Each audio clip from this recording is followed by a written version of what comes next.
Hey, Facebook, Todd James from the Fox 17 Morning Mix with another Morning Mix social waiting for you right here. Hopefully, I'm going to check Facebook really quickly and make sure that we're broadcasting live. And once we got that going, I'm going to bring in, oh, yeah, there it is. All right, there it is. Awesome. So everything's up and running. It's time to grill. I don't know about you, but I've been using my grill a lot this summer, and I'm always looking for tips to make things easier, to make the food taste better, maybe some new ideas. And we're bringing in Donn Paul. He is a grilling expert. He's a food enthusiast. He's the guy who can help us figure all this grill stuff out. Hey, Don, how are you? Doing fantastic. It's funny because we all think of grilling season is in the summer, but about 60% of us will grill all year long. Doesn't matter about the winter or whatever, or rain. So it's kind of You know, interesting. Grilling.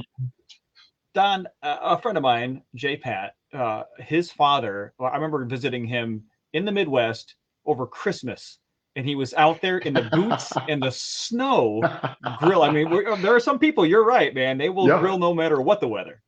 Oh yeah. Oh yeah. And the side note, if you have a power outage, hey, it's really easy to get out in the middle of winter to you get some food then.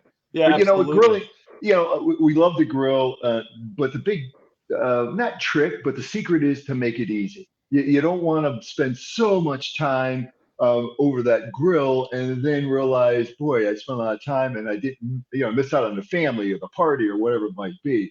So a couple tips. One of the tips I always like is we always have a dirty grill. We want to make sure that's nice and clean. So very simple. You don't need special brush. You can't find. Use a little bit of tin foil. Scrape. Use your tongs and scrape it off, and it's easy. Another thing is when people have like, oh, I'm going to put oil on my grill. And I don't want my meat to stick and all that. Right. That's good, except a real easy one is a potato. Slice that potato in half. Rub it over your grills. That starch will be a natural natural non-stick surface. So that's kind of neat. You use that potato and maybe keep it on the grill and eat it. I don't know, but I've never heard that. I've heard the tinfoil I, one before, but I've yeah, never heard the yeah, potato one before. yeah. It's kind of interesting, but the thing is in marinades. We always talk about marinades and marinate all night long, which is great. But I also like what after you're going to marinate your meat, chicken, whatever it might be, use the marinade throughout the cooking experience. Marinate, as you're cooking, caramelize, give it great flavor throughout cooking. So don't just get rid of that marinade, use it during the grilling So process. you're saying once I've pulled my steaks out of my Ziploc bag, been marinating in the fridge all Yeah. night, to go ahead and keep that juice, even though it's Oh raw yeah. meat, the raw meat that was Yeah. in there, you're still okay. I'm okay with that because you're going to cook that off and you'll be fine. Now, don't save it for down the road. No, Right. you don't want to do that. But yeah, Right. you'll cook right off Oh, or whip excellent. up the new batch and all that. So, a couple of things. And the last thing on burgers, and then we'll get into a great recipe, an easy Sure. recipe. Burgers, we all want everything to be fast. So, you have this nice juicy burger, you throw it on there, and you squish it with your spatula and you Hmm. kill it, by trying to cook it faster and you kill it by having all the juices go down and that's what you want. So the trick is to put a little thumbprint before you put it down in the middle of the burger and then it will not pop up, but also just flip it after a few minutes and resist that squeezing of that juice through there. I, And I if you want, I actually am guilty of that until I learned the trick that you're talking about a couple of years ago, where I was flattening them down because I wanted a flat burger. But you're right. If you make that little like a little bowl in the middle with your thumb, then that yeah, center will expand up. It ends up being pretty flat, and you're not squishing the juices out of your yeah. burger. Well, and the other thing too is you throw cheese on and you want a cheeseburger and Sure. you throw it on there and it's grilling and everything. That cheese all burns and rubs off. It just runs off because it's heat.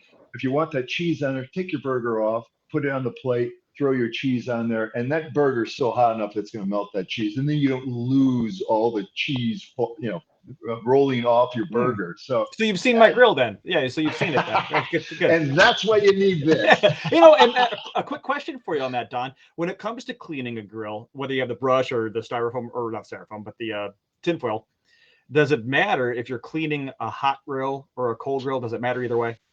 I think you should heat it up. It kind of breaks up a little bit of that food from the last grilling party you had. So Hmm. heat it up a little bit, and then and again, well, that's when you use the tongs. Then you kind of go through it. So that heating up will be probably the best thing on All right, tongs, hot grill, so a little bit of tin that. foil cleans that grill right up. You don't have to be searching for that brush like I leave mine outside and it has cobwebs on it. So, all right, Oh, I now let's can't get find mine. Yeah. yeah, right, right. Let's get to this recipe because you're bringing in a word that I absolutely avoid when it comes to grilling, and that's skewers.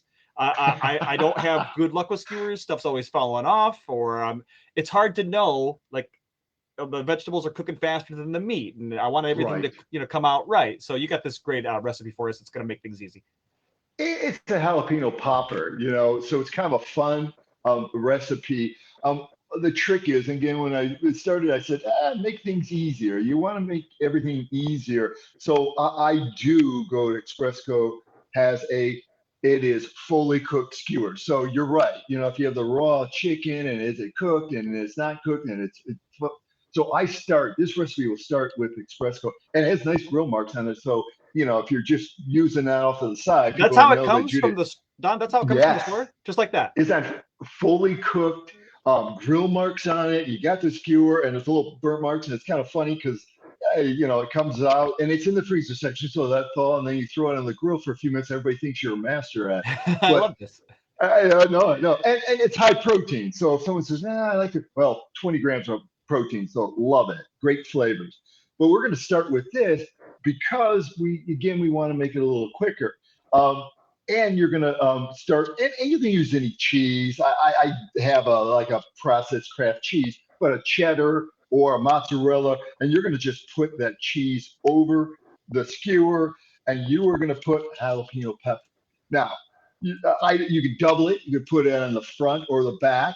But the idea, though, is you want to kind of encase it. Now, here's the trick. You're going to take your bacon Oh and yeah. you're going to, oh, God, you got to have bacon. Oh well, And you're going that's nature's wrapping paper right there, Don. I don't know if you know that. That's what we. yeah.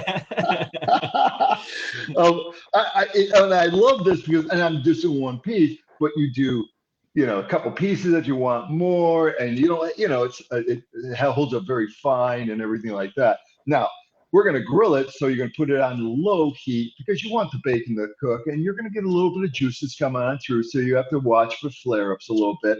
But once you line them up, and then you just kind of roll it a little bit, and you get a fantastic. It's a meal or an appetizer, but you Oh have a my. nice grill on this, and you set them on out, and they're fantastic. Now, the other thing on this is, okay, if you don't want to grill, that's okay. You can bake these in the oven. Grill, keep it low on your grill outside, keep it on low heat, or if you charcoal, of course, keep it so your charcoal's off to the side. But you can bake it at 350 for about 10 minutes and then roll it. And if you want a little char on it in your oven, broil it for a couple minutes. But Yeah, that was what I was going to get to, Don, because I'm sure that when you're on low heat, your cheese is going to melt first. yes, Your jalapeno pepper is going to get warm, and maybe hopefully yeah, it cooked a bit too. But that bacon might have a hard time catching up yeah. before that cheese melts away. So can you start this on the grill and then broil it? It's not a bad idea. The only you got to get it, and it gets a little flimsy and all this. But if you're grilling or get that bacon cooked a little bit through par cooked a little bit, yes, you can still wrap it on there. It's a little messier because of it's been cooked a little bit, but that will help the fry. I've done it like that too. I've also done different cheeses. Sometimes I've encountered people will do a little bit of cream cheese in there, and they'll kind of sandwich the skewer in between two of the peppers, Okay, okay. and then you wrap it pretty tight, but you wrap it and you put a couple on there, and again, that's where you're going to get this slow cook. But that's fantastic. I love that. That looks Fun. delicious. Now you mentioned, Don, you mentioned Expressco, and I go to GFS. I Oh, don't know. okay. I don't know if I've specifically seen this, but that's where you find. Talk to me more about Expressco, because is that what their food's all about? Where it's just Yes, super fast? yes, it is all skewered. Like I said, it's fully cooked. It has different flavors. You'll find it in the frozen, probably next to the other meats. But it's Expressco and on their site, expresscofoods.com, a lot of different recipes because this lends way to um, going with different salads and as a side on different things. But that's what I like about it. It's fully cooked, uh, high protein, great flavors, I love it. and it makes it easy. And sometimes we spend too much time over the grill, myself included. But it makes it easier to kind of move on through. And like I said, it's nice little grill marks, and it's a good flavor, really good Yeah, flavor. yeah. Well, it's hard But to it's a leave the freezer section. grill when the kids keep bringing you cold beers. I get it. It's hard to do. So here we go. Donn Paul, the man who knows the grill, has just clued you in on numerous great hacks, great tips, using tinfoil to clean the grill, using a potato to have a non-stick grill. I'm going to try that one the next time I grill, because Yeah, that's some yeah. brand new information for me. And then Expressco, which you can find at GFS or at their website as well, where you can get these great meats, and you don't have to worry about whether the chicken's done before the popper's done, before the bacon's done, because it's pre-cooked. Even has those grill marks on, as you mentioned, Don, to make you look like a pro. Hey, thanks for the info this morning. Or I Hey, I should say appreciate this it. afternoon. What time is it? Ah, hey, Well, it doesn't matter. When you're grilling, you can grill in the morning and afternoon, but happy grilling for everybody. absolutely. It's time for lunch. Thanks, Don. Appreciate it. Thanks. Take care, buddy.